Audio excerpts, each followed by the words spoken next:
Et est-ce que tu savais que Kratos ne détestait pas tous les dieux de l'Olympe? Et ouais les gars, je suis de retour après plus d'une semaine d'absence. J'étais au ski, ça m'a vraiment fait du bien. Et du coup on est reparti pour parler de ce bon vieux Kratos. Alors dans God of War 3, Kratos va littéralement faire une boucherie et tuer quasiment tous les dieux de l'Olympe. Mais contrairement à ce qu'on pourrait croire, à la base, il ne les détestait pas tous. Kratos à la base, il déteste Arès et Zeus. Arès parce qu'il s'est servi de lui et qu'il a fait en sorte qu'il tue lui-même sa famille.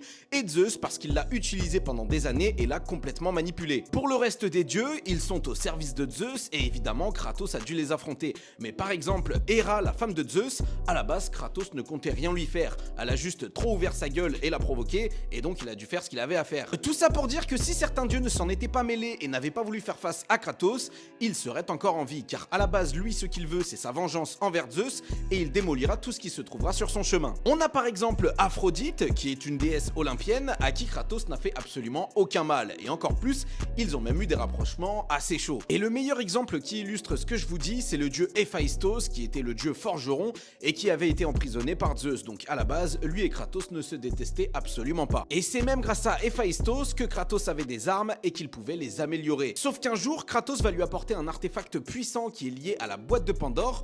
Et ce qu'il faut savoir, c'est que la boîte de Pandore est liée à Pandora, qui est la fille de Héphaïstos. Et donc à partir de ce moment-là, Héphaïstos va se retourner contre Kratos et essayer de lui tendre un piège. Évidemment, suite à ça, Kratos va prendre le dessus sur lui assez facilement et le vaincre. Sauf qu'avant de mourir, on va voir le vrai visage d'Héphaïstos.